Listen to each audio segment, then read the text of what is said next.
Welcome to the Outthinker podcast. Each week, we talk with forward-looking strategists and innovators that are challenging the status quo, leading the future of business, and shaping our world. I'm your host, Kyan Krippendorf, founder of the Outthinker Strategy Network.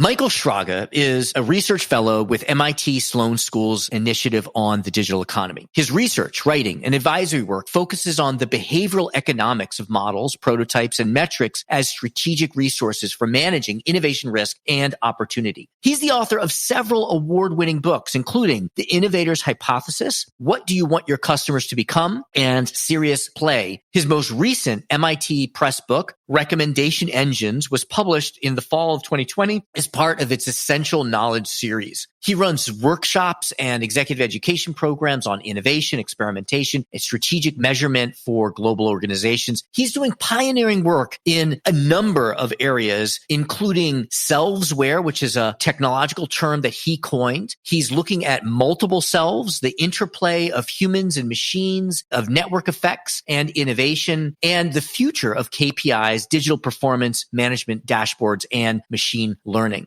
In this wide-ranging dialogue, Michael talks about how human-machine collaboration may evolve. He talks about why we should not be asking what customer do we serve, or even what problems do we want to solve for that customer, but a more important question is, who do we want our customers to become? And he offers a powerful, simple approach to activating greater innovation and experimentation throughout your organization. Ladies and gentlemen, Michael Schrage.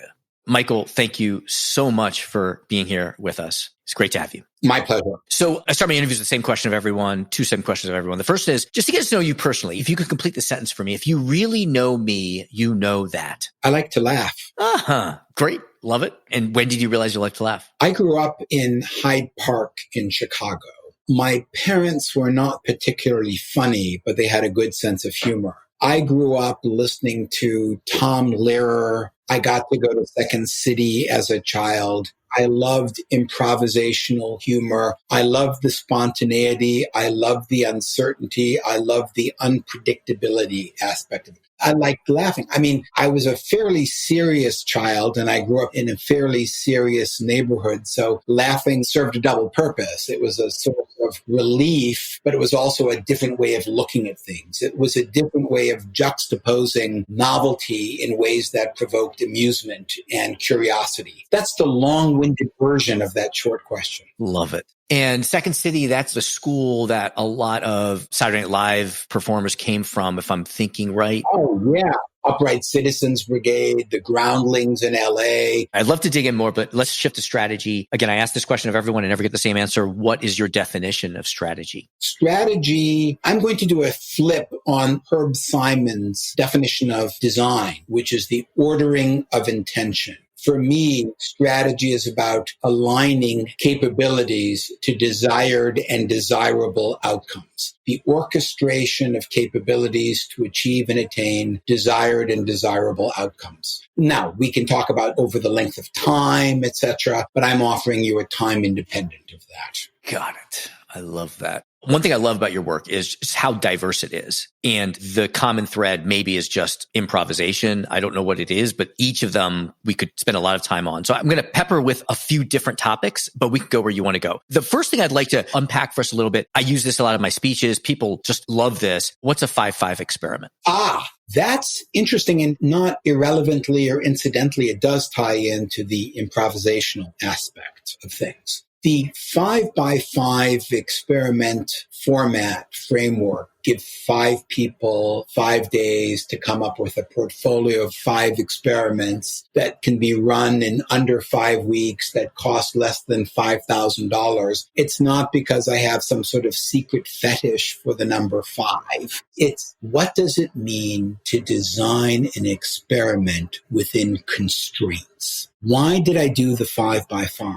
Because I would work with very large organizations that ostensibly had enormous resources resources and, forgive me, squandered/wasted millions of dollars doing pilots and retaining consultants and advisors. And when you just dug a little deeply in them, they really hadn't thought through hypotheses, etc. And when I proposed things to them, I said, well, it'll take too long, it'll cost too much. And so what I wanted to do was come up with a methodology, a framework, an approach that could give people an actionable insight in a fraction of a time with a fraction of the cost. And so the whole notion of a 5x5 was design within constraints. When you work with an organization that wants to be quote unquote innovative or do something different, you propose something and what do they say 4 out of 5 or 9 out of 10 times? They say, we can't do that because it's the nature of resistance. We can't do that because the lawyers say this. We can't do that because it'll take too long. It's too expensive. Compliance, blah, blah, blah, blah, blah, blah, blah.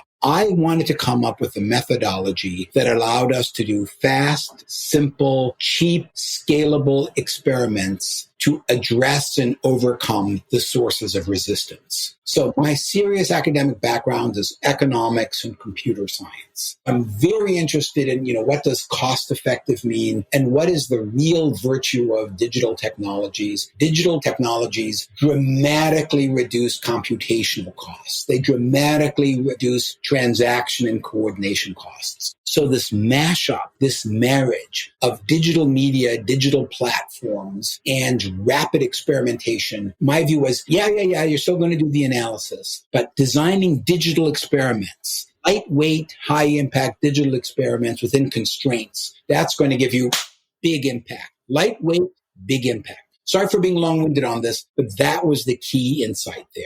Yes. There's so many implications for what you said about digital, reducing transaction coordination costs and the implications of that. Something that I read that you talked about, this is a little bit not exactly there, but one strategy officer I was talking to just last week, he said, here's what we're trying to do. Focus on the 20% of customers that are going to give us 80% of the revenue. Focus on the 20% of products that can give us 80% of what they buy, and the 20% of suppliers that give us 80% of what we need to supply. If we could focus on that, we could really change the business. Now you look at AI and predictability. How does that change that 80-20 strategy? I want to double down on what your CSO was saying to you, because basically what they were talking about was a Pareto portfolio.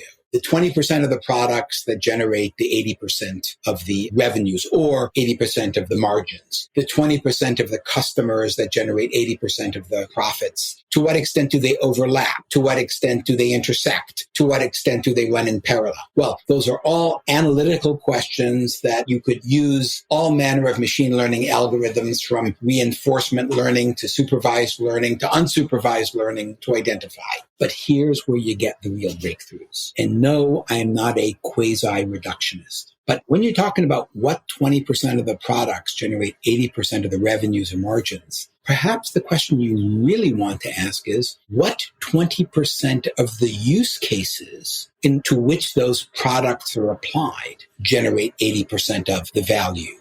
Are there particular experiences or attributes or features or functionality, or, forgive the mathematical reference, Shapley value coalitions that contribute the bulk of that? So my pushback to your CSO is, I think thinking in Pareto terms is exactly the right way to begin, but it's just the beginning. I think there are too many people who do those analytics, and then what do?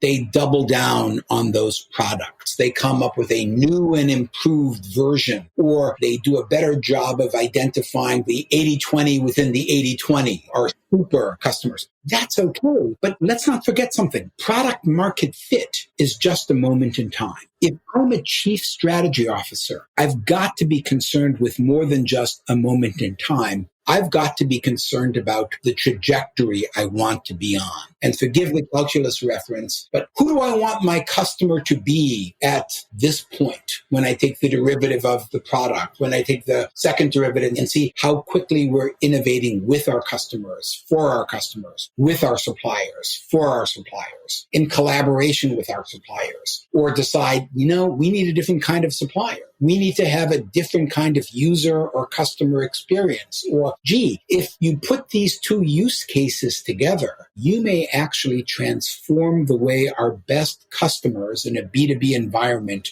collaborate. That's huge. And that, to me, will go right back to the beginning. That's how you orchestrate capabilities to rethink what desired and desirable outcomes should be. So I know you wrote an entire book on this idea of focusing on what your customer becomes or helping your customer. Can you just explain that to me? What do you mean by what your customer becomes? It's funny because you asked me earlier about digital experimentation. And I will tell you a true, not embarrassing story, which is I was writing this book on experimentation. But one of the most important things I learned, and this actually ironically ties into comedy, is never confuse means and ends. If the setup doesn't help the punchline, what's the point? There are trade-offs here. Don't confuse means and ends. There's so many organizations I work with that want to improve digital transformation. But the purpose of digital transformation is not to become digitally transformed. It's to be able to provide better value for and with customers. It's to improve customer lifetime value. It's to improve the employee experience. Digital transformation isn't a goal, it's a means to an end. Here was my problem. I'm writing a book on experimentation. Experimentation, the goal is not to become a better experimenter. We're not at MIT or Stanford, doing our postdoc stuff. Experimentation is a means to an end. In science, experimentation is a search for truth. Science is a search for truth. In business, it's a search for value. You're experimenting for value discovery. And so I realized, gosh, I really shouldn't be writing a book on means unless I have greater clarity around what the ends are.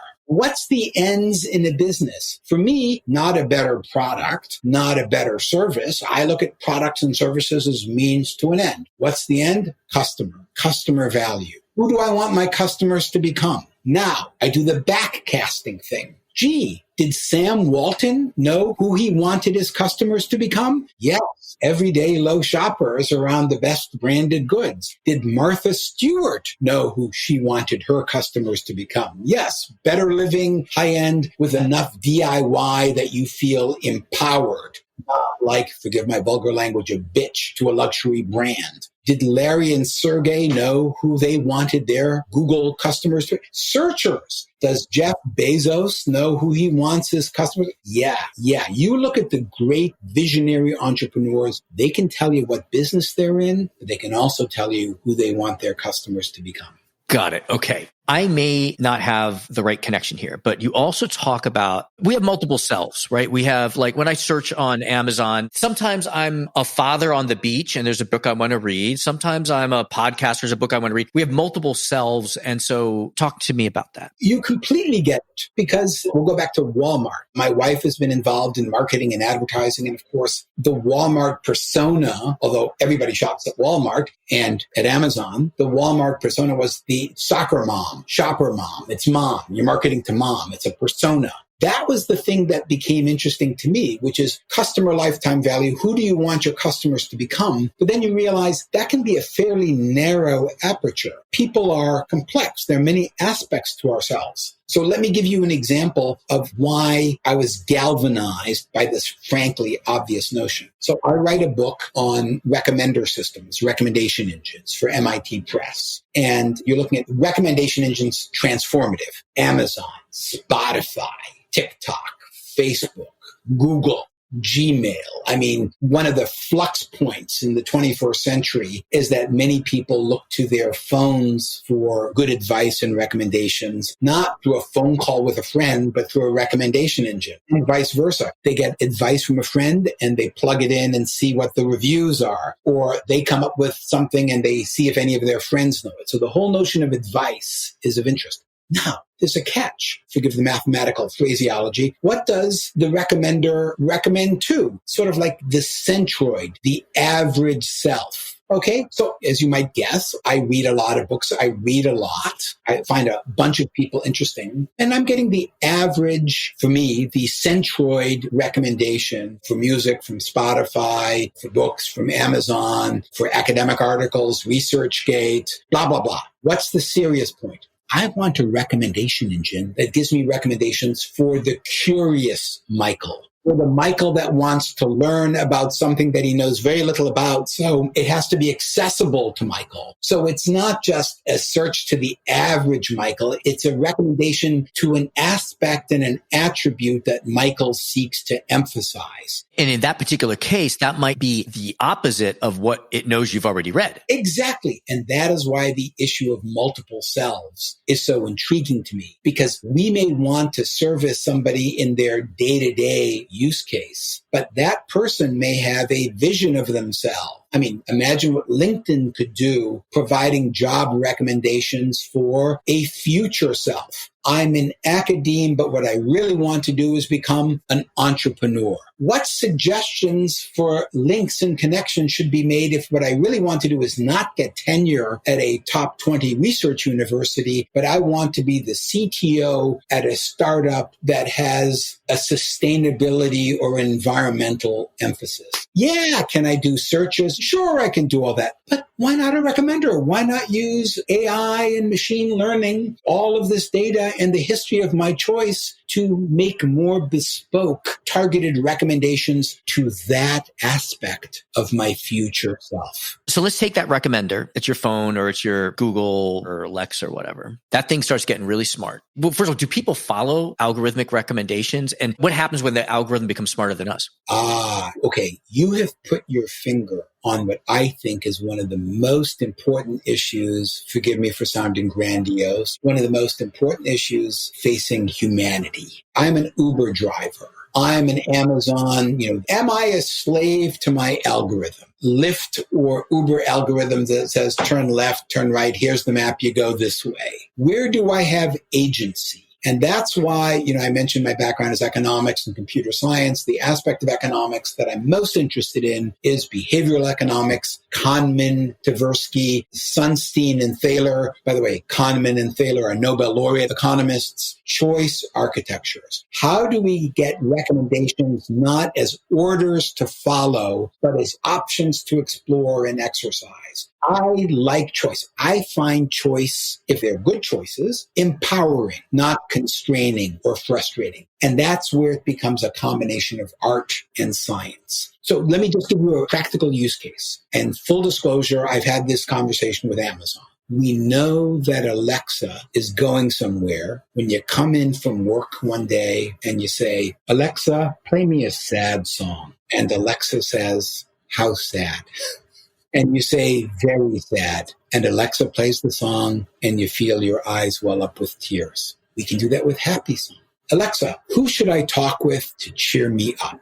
And it gives me 2 or 3 names. Now, serious question. Is that invasive? Is that surveillance? Is that too much? But now we're getting to the notion of multiple selves, because here's what you want. What are the qualities of a good recommender? Novelty, diversity, comprehensiveness, serendipity. Alexa, who should I talk with? And they give the name of somebody I haven't spoken with in 5 years, but wow, I'm surprised. But now that I think about it, that's not a bad idea, even if I don't call. So now you see the convergence of who do you want your customers to become and multiple selves. In my view, Andrew Jassy is, I know this is your podcast, forgive me, batshit crazy if he doesn't want Alexa users to ask the kind of questions we've discussed. I'm sorry. I know we're reaching the top of our time with you, but I wouldn't be doing the listeners justice if I didn't ask you to then talk about then, if we have these multiple selves and we're interacting with these machines, do these machines then help us become better selves? That's why I only was saying partly tongue in cheek. This is one of those future of humanity questions. To what extent does becoming a better self become contingent and dependent upon the quality of our devices? Do we want our mobile phones? Do we want our augmented reality glasses or AirPods to send a signal, whisper in our ear, you're talking too much, be quiet, or now's a good time to speak up? To what extent is the future of a better self a function of our relationship with our technology? Right now, you can walk down any street in any city in almost any country in the world, and you will see people all looking at the same thing, their phone. I don't think that's sustainable. I think there's an opportunity for using technology to facilitate and prompt people to become a better version of their self and better attributes of their self. And I will say this in both a B2B and B2C sense. To me, the future of the self, the future of your customer, the future of your client, as an individual, as a team, as an enterprise, that to me is the core strategic question. That's what a CSO needs to focus on. What kind of selves do our innovations, our products, our services, our user experiences, our customer experiences, our client experience facilitate, enable, and empower? I love it. Oh, great. So you brought us back to the beginning. Again, I've got so many questions, but I think that's a great place to conclude. What are you working on now? And what can our listeners do to learn from you and follow you? I sort of minimize my exposure and surface area on social media because it's not my thing. I do write, I do publish, I participate in podcasts, I teach, I do research. There are podcasts, there are videos, there are interviews. Yeah. So we'll just look for you out there. There are a lot of ways. What I'm really working on now is like a double helix of the future of the self and agency, the issues that we've spent time discussing. And I've much enjoyed that discussion, but also the issue of how do we measure? How do we know? The future of key performance indicators. We talk about customer lifetime value. What's real value there? I want to deconstruct and reconstruct the elements and attributes of the metrics that matter for determining these things. As I am not a quant, but the more I look at the challenge of aligning qualitative insight and quantitative measure, the more I believe there's a long way to go. I'm not trying to turn people into physics, but I really believe that not the quantified self, but rethinking the purpose and how measurement can enable people to become better selves. I think that's a big deal. And I'm pretty happy with my preliminary work, but it's still preliminary. Wow. We can't wait for you to explore that further and package it for us in the way that you do that helps us understand it. So thank you for the work that you do and for taking some time to share it with us. Michael, it's great seeing you. All the best. I look forward to the next time. Thank you to our guests. Thank you to our producers, Karina Reyes and Zach Ness, our editor, and the rest of the team. If you like what you heard, please follow, download, and subscribe. I'm your host, Kai-Han Krippendorf. Thank you for listening. We'll catch you next week with another episode of Outthinkers.